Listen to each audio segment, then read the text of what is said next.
નમસ્કાર મિત્રો, આજે આપણે સ્વાધ્યાય 1.6 જોતા પહેલા સ્વાધ્યાય 1.1 થી 1.5 ના જે એક્ઝામ્પલ આપણે ગણી ગયા એની કેટલીક બાબતોનું રિવિઝન ફરીથી કરી લઈશું. ત્યાર પછી આજનું જે સ્વાધ્યાય 1.6 છે એમાં વ્યવહારુ પ્રશ્નો છે મિત્રો, એટલે એના બાબતમાં જરૂરી જે ગુણધર્મો છે, ગણના બીજા કેટલાક નિયમો છે એનો પણ આજે આપણે અભ્યાસ કરીશું. તો ફરીથી ગણ વિશે આપણે શું ભણી ગયા? તો ગણમાં પહેલા તો કોઈ પણ ગણ એ માટે ધારો કે 1 2 3 4 5 ઘટકો આપેલા હોય તો ગણમાં ઘટકોની સંખ્યા કેટલી છે? 1 2 3 4 5. તો નંબર ઓફ એ બરાબર કેટલા કહી શકાય આને? 5. બી બરાબર ગણમાં ધારો કે ઘટકો 2 3 4 છે. ગણ બી માં કેટલા ઘટકો છે મિત્રો? તો 3. તો નંબર ઓફ બી એટલે ગણ બી માં રહેલા સભ્યોની સંખ્યા કેટલી છે મિત્રો? 3. તો શાંત ગણ એ અને બી માટે એવું કહી શકાય કે આમાં નિશ્ચિત સંખ્યા છે કે ભાઈ આ ગણમાં 5 સભ્યો છે, આ ગણમાં 3 સભ્યો છે, રાઈટ? યુ સાર્વત્રિક ગણ હોય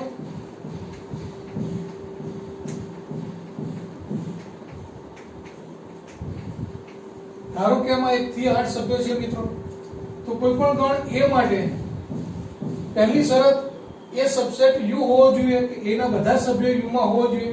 જ્યારે યુ સાર્વત્રિક ગણની વાત કરતા હોઈએ ત્યારે કોઈ પણ ગણ એના સંદર્ભમાં લેવાનો હોય ત્યારે એ ઉપગણ યુ હોવો જોઈએ મિત્રો.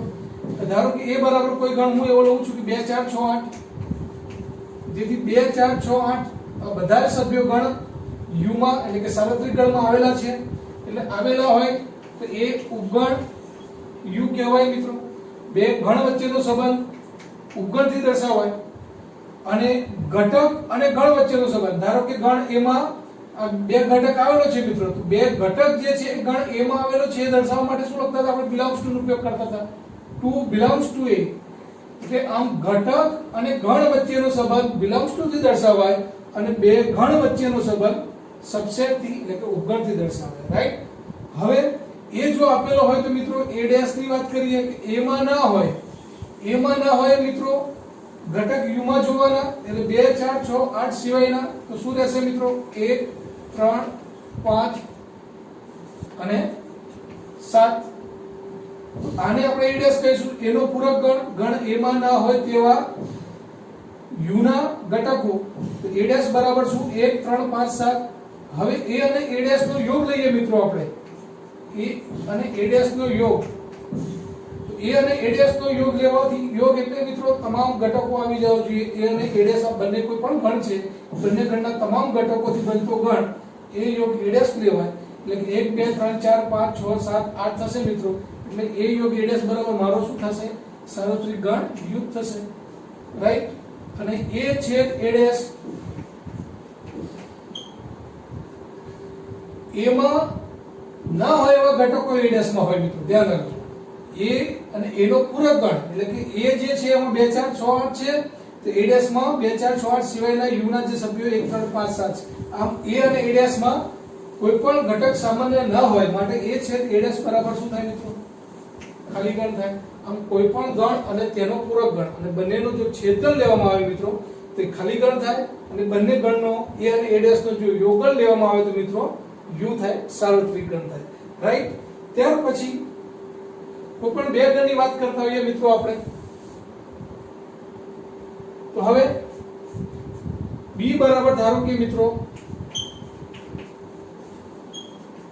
2 4 આપ્યા છે, તો 2 4 6 2 4 5 6 ધારો કે મિત્રો લીધા છે. a બરાબર તમને આપે છે મિત્રો 2 4 6 8, b બરાબર તમને આપે છે મિત્રો 2 4 5 6. a તફાવત b, ફરીથી a તફાવત b એટલે શું મિત્રો? ગણ a માં હોય પરંતુ ગણ b માં ન હોય. તો a તફાવત b, a અને b ગણ માની લો મિત્રો તમને અહીં આપી દીધા છે કે 2 4 6 8 a છે અને b જે છે મિત્રો 2 4 5 6 છે. તો a માં હોય પરંતુ b માં ન હોય એને કહેવાય a તફાવત b ગણ. તો a માં હોય પરંતુ b માં ના હોય એટલે 2 તો b માં પણ છે ને ન લેવાય, 4 પણ છે ન લેવાય, 6 છે તો એટલે પણ ન લેવાય. તો માત્ર a ના કયા ઘટકો લેવાશે મિત્રો? તો 8 એટલો જ ઘટક એવો છે જે a માં છે પરંતુ b માં નથી. એટલે આને a તફાવત b માં લખવો હોય તો મિત્રો ગણમાં ખાલી માત્ર 8 જ આવે, રાઈટ? ત્યાર પછી b તફાવત a ની વાત કરીએ મિત્રો. b તફાવત a તો ગણ b માં હોય પરંતુ a માં ના હોય. સમજી લો મિત્રો, b તફાવત એટલે ગણ b માં હોય પરંતુ a માં ન હોય. તો b માં હોય તો 2 છે પણ a માં એ છે એટલે ન લેવાય. 4 એ પણ એ b માં એ છે ને a માં એ છે માત્ર ન લેવાય. 5 એવો ઘટક છે મિત્રો જે b માં છે પરંતુ a માં નથી માટે એ લેવાશે b તફાવત a માં. અને 6 જે મિત્રો છે b માં એ છે ને a માં એ છે માત્ર 6 એક બંનેમાં છે માત્ર 5 જ ઘટક આવશે મિત્રો, રાઈટ? તો b તફાવત a માં શું આવશે? 5. તો આમ a તફાવત b તફાવત a પણ આપ જાણો છો. હવે b તફાવત a નો જો ડેશ લેવામાં આવે મિત્રો, b તફાવત a નો ડેશ એટલે કે b તફાવત a સિવાયના, તો સામો જોવાનું મિત્રો? તરત જ ગણ u માં જોવાનું, સાર્વત્રિક ગણમાં જોવાનું. તો b તફાવત a નો પૂરક ગણ લેવામાં આવે મિત્રો. તો b તફાવત a નો પૂરક ગણ એટલે કે 5 સિવાયના જે મિત્રો ઘટકો રહ્યા 1 2 3 4 6 7 8 1 2 3 4 6 7 8, રાઈટ? તો આ રીતના મિત્રો ઉપગણ, પૂરક ગણ, તફાવત ગણ આ બધાની વાતો આપણે જોઈ અને સમજ્યા. હવે આગળ આપણે જે ભણવાનું છે એ છે વ્યવહારિક પ્રશ્નો મિત્રો, જે સ્વાધ્યાય 1.6 છે. તો સ્વાધ્યાય 1.6 જોતા પહેલા કેટલાક નિયમો મિત્રો ફરીથી આપણે જોઈશું. તો પહેલો જે નિયમ હતો દ વર્ગોનો નિયમ.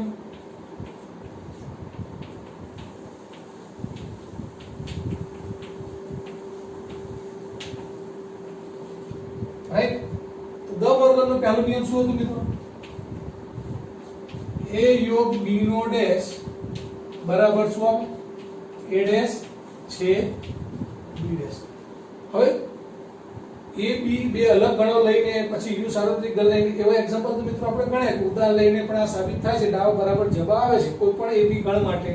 આ સાચું છે, રાઈટ? પરંતુ જો આ જ વસ્તુને આપણે પૂરક ગણને જે નિયમ જે છે એને આપણે ગુણધર્મ રીતના સાબિત કરવું હોય મિત્રો તો શું કરવાનું? તો ધારો કે કોઈ x બિલોંગ્સ ટુ શું છે? a યોગ b નો ડેશ આપેલો છે મિત્રો. મારે પરિણામ જે છે ગુણધર્મ રીતે સાબિત કરવું છે મિત્રો. તો ધારો કે કોઈ x ઘટક છે, એ ઘટક સામો આપેલો છે a યોગ b ના ડેશમાં આપેલો છે. એનો અર્થ એવો થયો મિત્રો કે x such that x belongs to a યોગ b નો dash. x belongs to u તો હોય જ મિત્રો.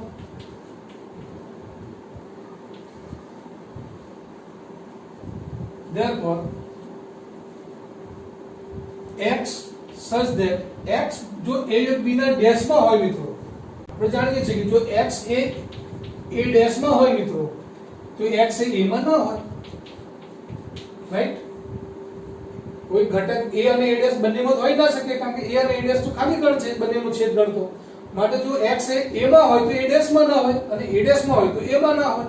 તો x belongs to a dash એનો અર્થ શું? x does not belongs to a. તો એ રીતના x belongs to a યોગ b નો ડેશ હોય મિત્રો, right? x belongs to a યોગ b ના ડેશમાં હોય મિત્રો. તો એનો અર્થ એવો થયો કે x does not belongs to a યોગ b, x belongs to u. Therefore x such that x does not belongs to a યોગ b એનો અર્થ x does not belongs to a અને x does not belongs to b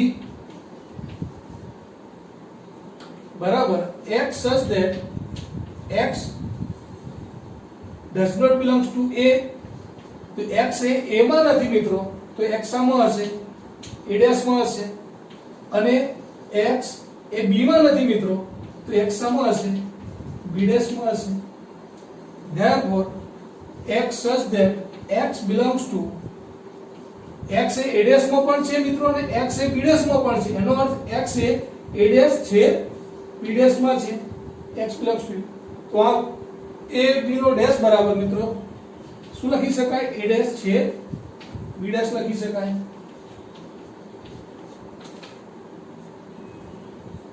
તો આ જ રીતના મિત્રો a યોગ b નો ડેશ બરાબર a ડેશ છેદ b ડેશ પછી a છેદ b નો ડેશ બરાબર a ડેશ યોગ b ડેશ લખી શકાય. તો આ જે છે મિત્રો પ્રૂવ કરવાની પદ્ધતિ ગુણધર્મ રીતના પ્રૂવ કર્યું મેં મિત્રો. ફરીથી બીજો નિયમ જે છે આપણે સાબિત કરીએ.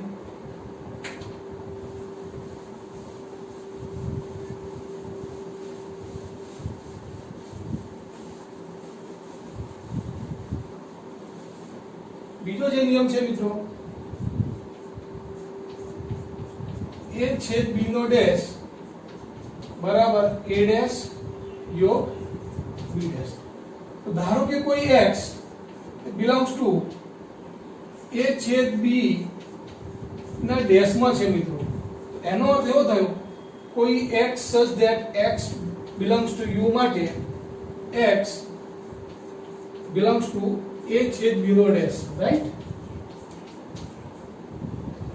Therefore x such that x belongs to a છેદ b ના ડેશ. કોઈ x a છેદ b ના ડેશ માં છે એનો મતલબ શું મિત્રો કે x એ a છેદ b માં નથી.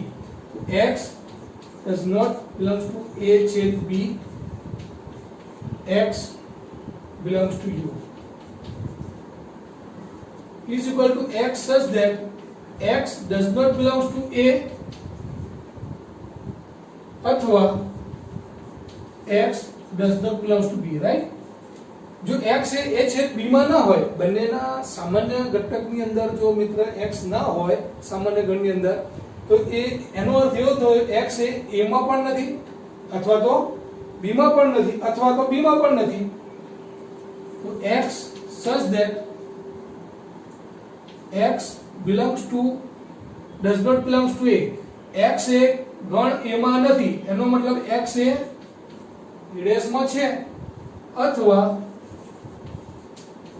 x એ b માં નથી એનો મતલબ x એ b ડેશ માં છે, રાઈટ?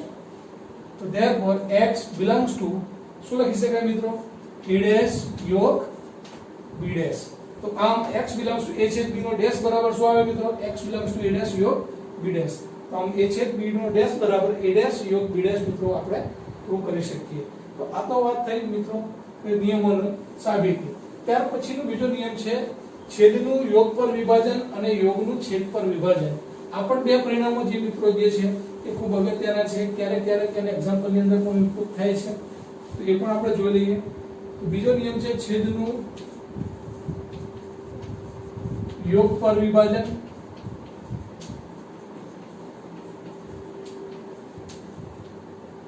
ધારો કે કોઈ અહીંયા ત્રણ ગણની વાત છે મિત્રો. ધારો કે કોઈ ગણ a b c આપેલા હોય, a છે b યોગ c, a છે b યોગ c બરાબર શું લખી શકાય તો a છેદ b યોગ a છેદ c છેદનું યોગ પર વિભાજન. ત્યાર પછી વાત છે મિત્રો યોગનું છેદ પર વિભાજન.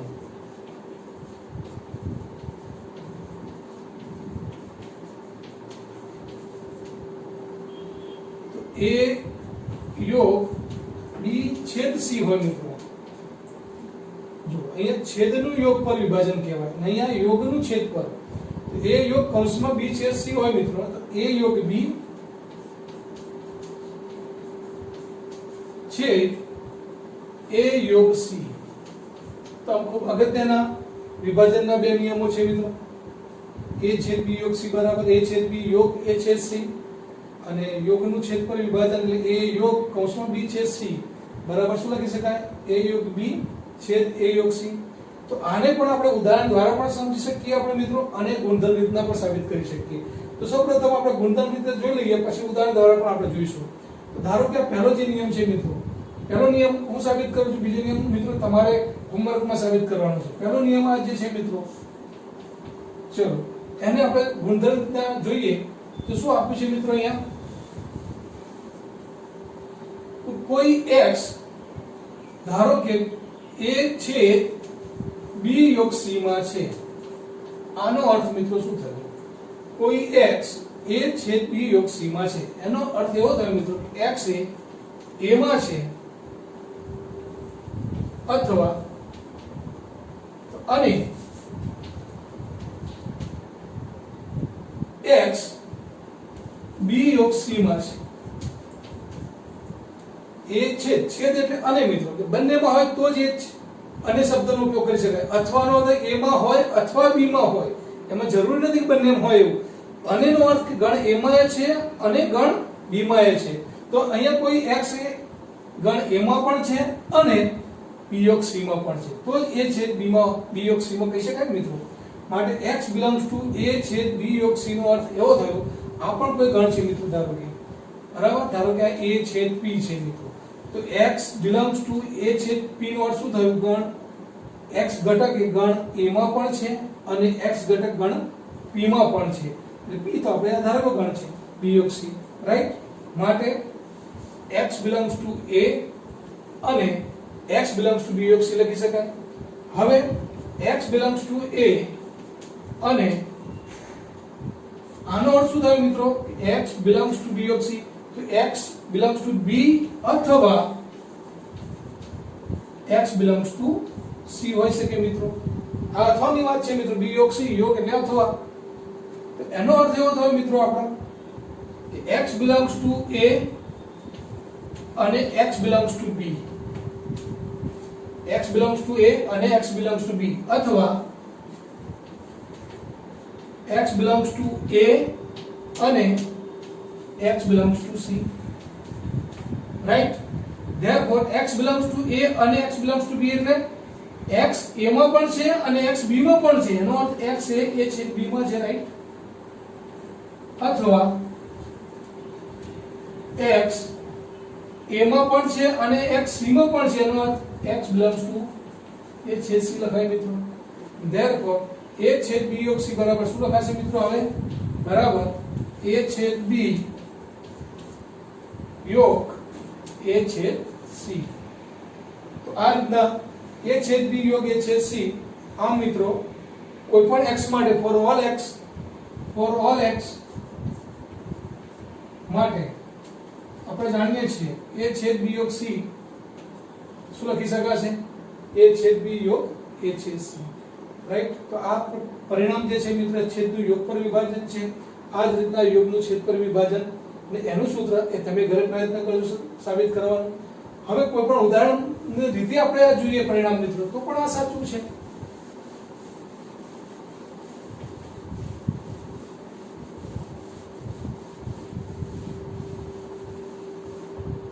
ફરીથી છેદનું યોગ પર વિભાજન a છેદ b યોગ c બરાબર a છેદ b યોગ a છેદ c a છેદ b યોગ a છેદ c તો કોઈ પણ ત્રણ ગણ માટે આપણે વાત કરીએ છીએ મિત્રો તો a બરાબર ધારો કે 1 2 3 b બરાબર 2 4 5 અને c બરાબર ધારો કે કોઈ મિત્રો ગણ લઈએ આપણે 3 4 5 6 રાઈટ તો હવે ડાબી બાજુ ને જમણી બાજુ આપણે પ્રૂવ કરવું છે મિત્રો તો ડાબી બાજુ બરાબર શું તો ડાબી બાજુ બરાબર a છેદ b યોગ c a એટલે ગણ જે છે આપ્યો 1 2 3 મિત્રો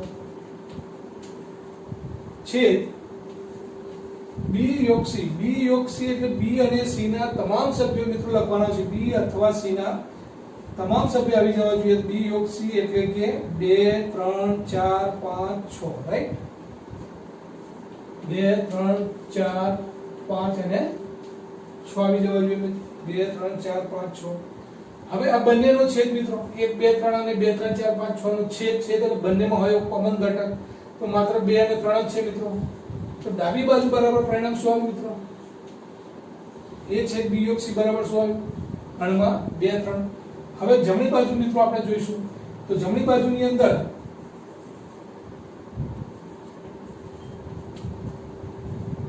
a છેદ b પહેલા જોઈશું મિત્રો a છેદ b a અને b બંનેમાં હોય એવો સભ્ય કયો છે મિત્રો કોમન તો માત્ર 2 છે મિત્રો એવો કે જે છેદ b માં છે રાઈટ તો a છેદ b બરાબર શું આવશે મિત્રો ગણમાં 2 યોગ a છેદ c a છેદ c ની વાત કરો મિત્રો a અને c માં બંનેમાં હોય એવો કોમન ઘટક મિત્રો તો બંનેમાં a અને c માં હોય એવો કોમન ઘટક તો માત્ર 3 જ છે મિત્રો અને 2 અને 3 નો યોગદાન મિત્રો શું થશે 2 3 થશે મિત્રો પરિણામ નંબર 2 તો પરિણામ નંબર 1 અને પરિણામ નંબર 2 ઉપરથી ડાબા બરાબર જમા મિત્રો સાબિત કરી શકાય. આમ કોઈ પણ ઉદાહરણ ABC 3 ગણો લઈને આ પરિણામ સાબિત કરી શકાય મિત્રો. બધા જ ગણ x માટે આ સાચું છે, રાઈટ?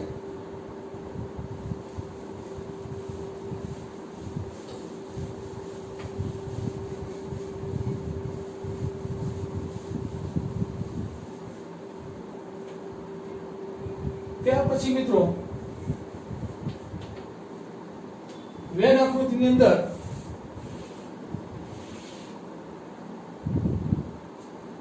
ધારો કે u સાર્વત્રિક ગણ છે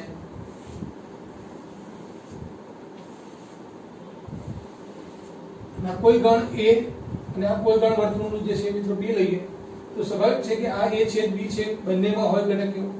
આ ભાગ જે છે મિત્રો કયો ભાગ છે કે જે a માં છે પરંતુ b માં ના હોય એવો ભાગ છે.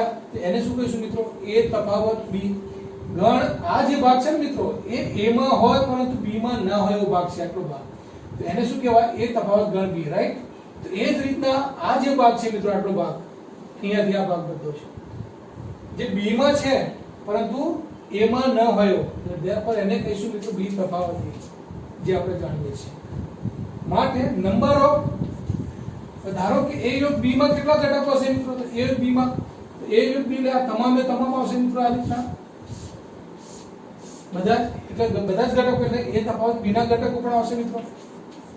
a તફાવત b ના ઘટકો આવશે વત્તા a છેદ b ના ઘટકો આવશે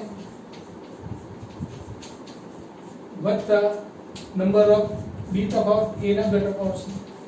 abc કોઈ શાંત ગણની વાત કરતા હોઈએ ત્યારે પણ ઘટકોની સંખ્યા દર્શાવવા માટેનો સંકેત છે નંબર ઓફ a યોગ b, એટલે ગણ a યોગ b માં રહેલા ઘટકોની સંખ્યા, નંબર એટલે સંખ્યા.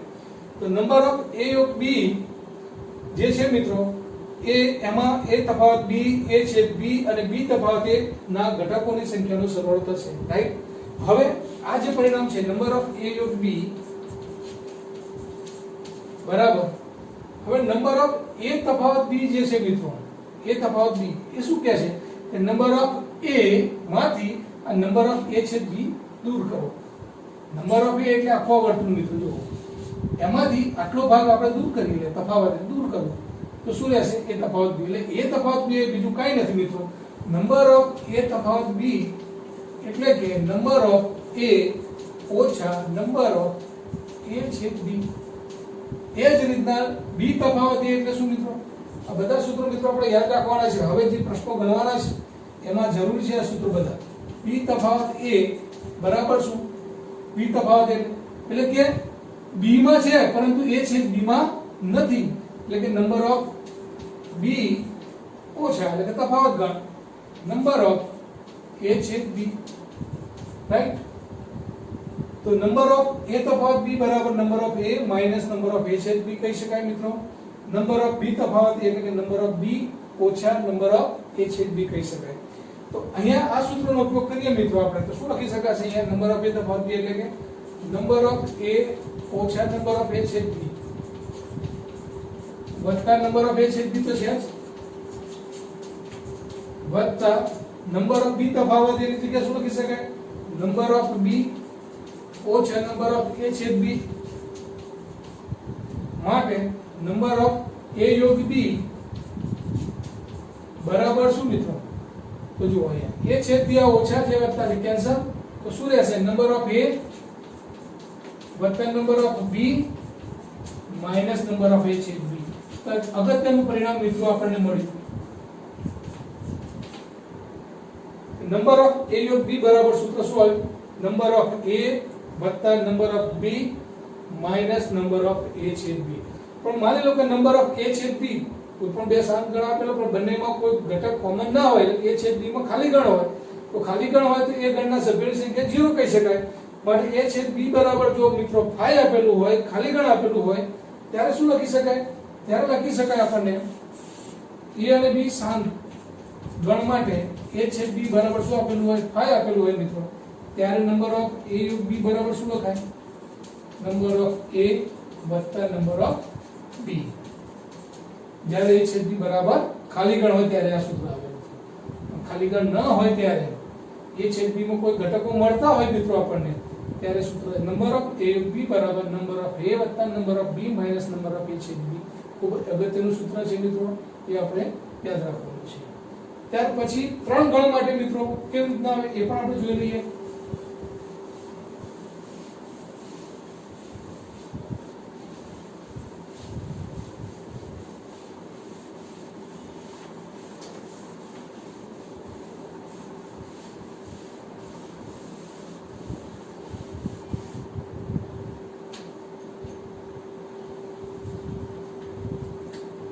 ત્રણ ગણ માટે મિત્રો number of a,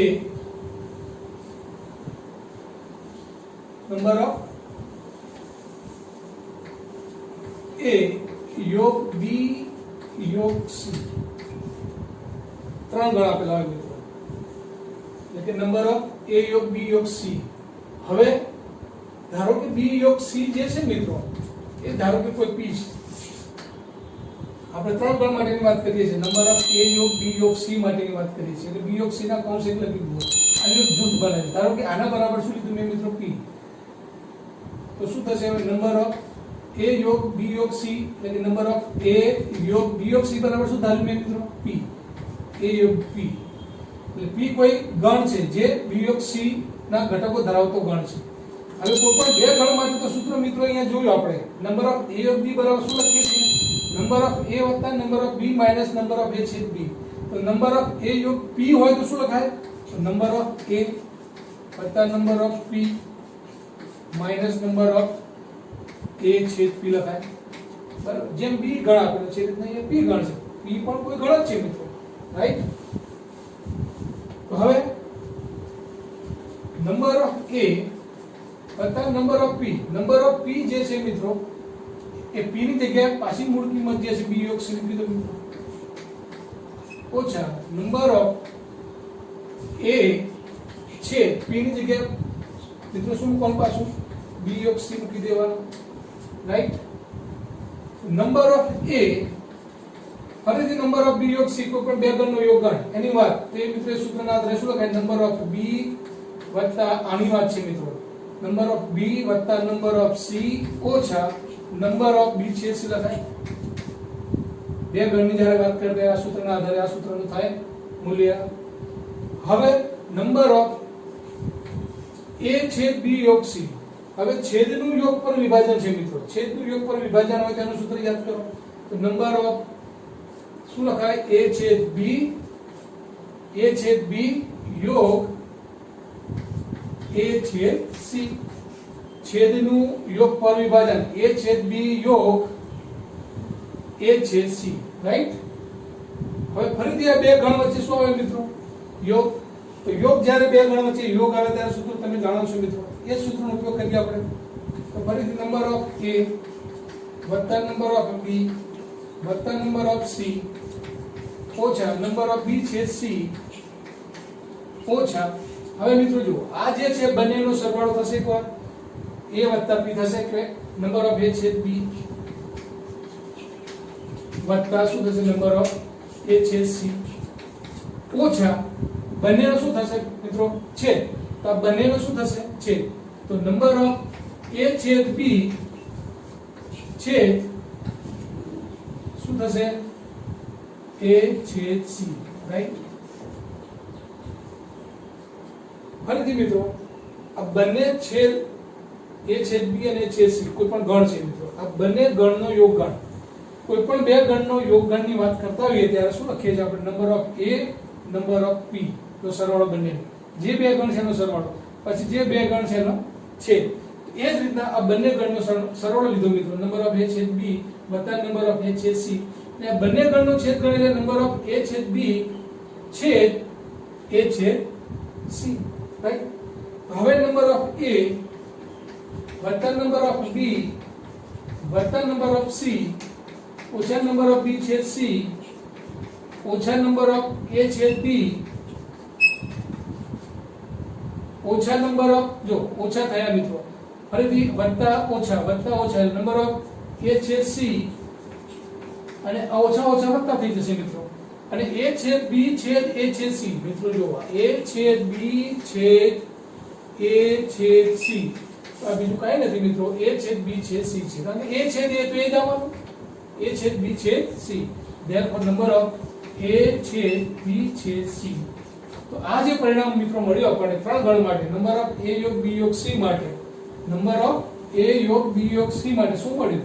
number of a વત્તા નંબર ઓફ b વત્તા number of c minus number of a છેદ b minus number of b છેદ c minus number of a છેદ c વત્તા નંબર ઓફ a છેદ b છેદ c. તો આમ ત્રણ ગણ આપેલા હોય ત્યારે મિત્રો ત્રણ ગણ માટેનું આ સૂત્ર છે, અને તમને આ રીતના બે ગણ અને ત્રણ ગણ માટેના સૂત્રો તારવીને મિત્રો મેં તમને બતાવ્યા છે. આ મિત્રો એક વખત તમારે જાતે પણ પ્રેક્ટિસ કરી લેવાનું, રાઈટ?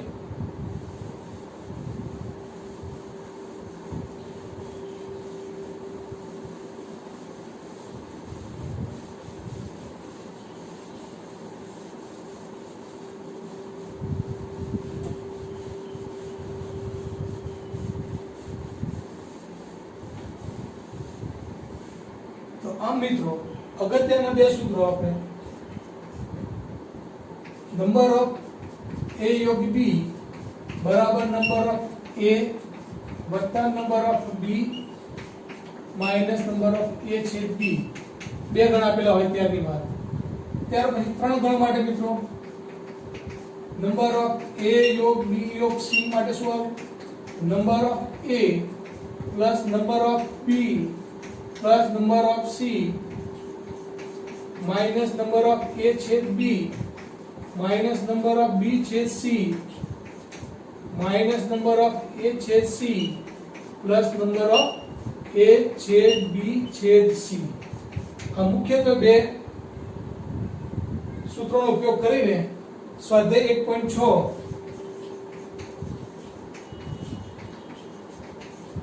એના પ્રશ્નોનો ઉકેલ આપણે મિત્રો લાવવાનો છે, રાઈટ? તો હવે આપણે પહેલા એક્ઝામ્પલ જોઈશું.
જો મિત્રો પહેલું એક્ઝામ્પલ છે કે x યોગ y માં 50 ઘટકો છે, x માં 28 ઘટકો છે, y માં 32 ઘટકો છે. તો આવા x અને y બે ગણ આપેલા છે. તો x છેદ y માં કેટલા ઘટકો છે? સૂત્રનો ઉપયોગ જે છે મિત્રો આપ સૂત્રો જાણે છો. હવે આનો ઉપયોગ કરીને આપણે એક્ઝામ્પલ ગણવા છે. a અને b જગ્યાએ x y આપેલા હોય, p q આપેલા કોઈ પણ બે ગણ આપેલા હોય મિત્રો, એનાથી કોઈ મતલબ નથી. પરંતુ જે ગણની વાત છે એમાં x યોગ y માં 50 ઘટકો છે, એનો અર્થ એવો થાય મિત્રો નંબર ઓફ x યોગ y બરાબર શું આવશે? 50 ઘટકો, રાઈટ? ત્યાર પછી x માં 28 ઘટકો છે. x માં 28 એટલે નંબર ઓફ x બરાબર કેટલા આપે છે મિત્રો? 28 આપે છે. y માં 32 ઘટકો છે એટલે નંબર ઓફ y બરાબર મિત્રો આપે છે તમને 32. શોધવાનું શું છે? x છેદ y માં કેટલા ઘટકો છે? તો નંબર ઓફ x છેદ y કેટલા? આ આપણો મિત્રો પ્રશ્ન છે, રાઈટ? તો બે ગણની વાત છે અહીંયા x અને y. તો x અને y માટેની વાત હોય, યોગની વાત હોય, જે શોધવાના હોય તો મિત્રો સૂત્ર તરત જ યાદ આવવું જોઈએ. x યોગ y બરાબર શું લખી શકાય? બે ગણ માટે, બે ગણ x અને y માટે number of x plus number of y minus number of x છેદ y, રાઈટ? હવે જે કિંમત જાણો છો મૂકી દો આપ. નંબર ઓફ x યોગ y ને કેટલા આપ્યા છે મિત્રો 50 બરાબર number of x 28 number of y 32 ઓછા નંબર ઓફ x છેદ y આપણે શોધવા છે મિત્રો, જે શોધવા છે ઓછા છે મિત્રો આ બાજુ લાવો એટલે પ્લસ થઈ જશે નંબર ઓફ x છેદ y પ્લસ 32 વત્તા 28 32 ના 40 60 થશે મિત્રો, અને આ 50 વત્તા આ બાજુ જશે એટલે માઈનસ થશે, તો 60 માંથી 50 છે મિત્રો 10, તો આ નંબર ઓફ x છેદ y બરાબર કેટલા આવે મિત્રો 10, એટલે એવું કહી શકાય કે x છેદ y માં 10 ઘટકો હશે. આ રીતના મિત્રો આપણે પહેલો એક્ઝામ્પલ, તો આજે બધા જ એક્ઝામ્પલ આ રીતના આપણે જોઈશું મિત્રો. આ રીતના મિત્રો આ એક્ઝામ્પલ 1 એ ઉદાહરણ એક્ઝામ્પલ હતો, અને સાથે 1.6 ના એક્ઝામ્પલ એ નવા વિડિયો લેક્ચરમાં આપણે જોઈશું. પરંતુ ફરીથી આપને એક જરૂરી બાબત હું જણાવું છું કે આપને કોઈ પણ જાતની તકલીફ હોય સમજવામાં અથવા તો દેખવામાં વિડિયો લેક્ચરમાં, તો ફોન દ્વારા તમે મને કહી શકો છો. મારો ફોન નંબર છે, મેરો મોબાઈલ નંબર નોટ કરી લો આપ 94286 06299 મહેતા સર. તો ગણિત વિષયની અંદર કોઈ પણ ટોપિકની અંદર જો આપને સમજ ન પડી હોય અથવા તો આપને કંઈ ડિસ્ટર્બન્સ દેખાતો હોય જોવામાં, તો પણ મને કોલ દ્વારા જાણ કરી શકો છો મિત્રો, તો હું તમને એ બાબતે સમજણ આપીશ. રાઈટ, ધન્યવાદ.